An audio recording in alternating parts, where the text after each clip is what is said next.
فرمودات شیخ ابو الفضل محمد بن حسن ختلی رحمۃ اللہ علیہ۔ کشف المحجوب میں حضرت سید علی حجویری رحمۃ اللہ علیہ فرماتے ہیں کہ طریقت میں انہی کا مرید ہوں۔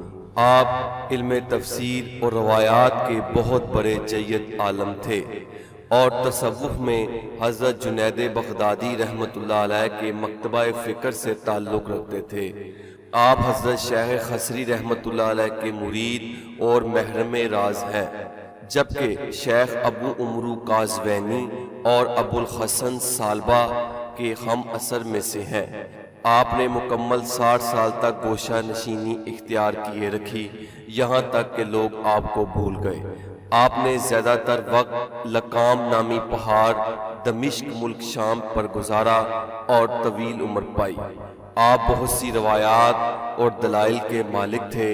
آپ صوفیہ کا محسوس روایتی لباس نہیں پہنتے تھے اور صرف رسوم کی پیروی کرنے والوں کے بارے میں آپ کا رویہ انتہائی سخت تھا۔ میں نے آپ سے زیادہ پررعب اور دبدبے والا شخص نہیں دیکھا۔ آپ کے فرمودات سالکان طریقت کے لیے مشعل راہ ہے۔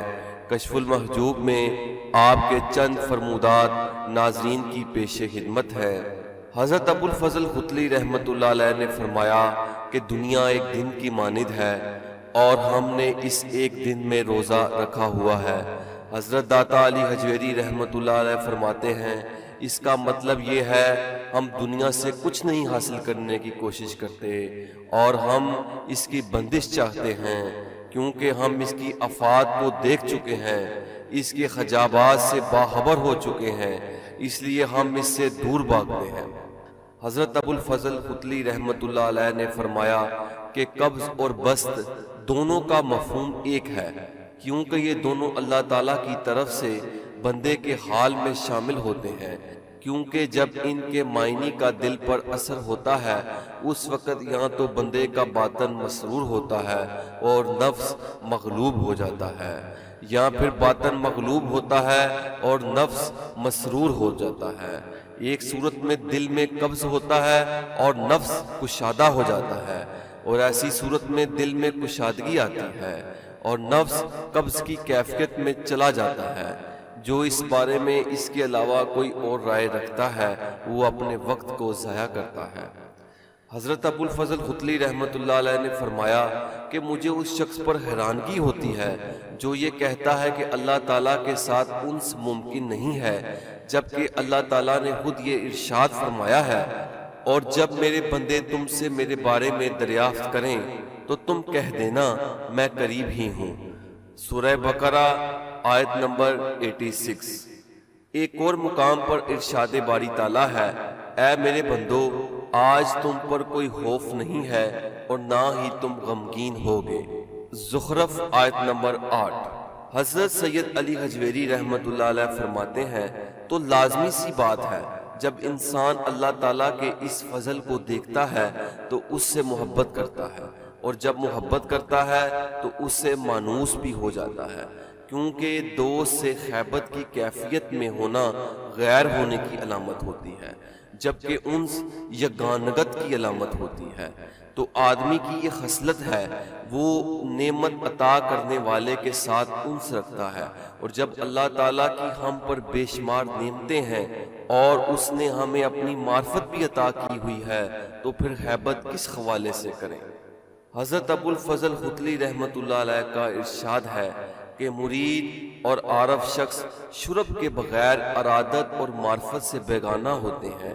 اس کی وجہ یہ ہے کہ جب مرید کو شرب کی لذت حاصل ہوتی ہے تو اس کی ارادت اور حق کی طلب کی راہ ہموار ہوتی ہے، اور جب عارف شخص کو خدا کی معرفت کی لذت حاصل ہوتی ہے تو اسے آرام اور سکون حاصل ہوتا ہے، جو اس کے لیے مزید ترقی کا باعث بنتا ہے۔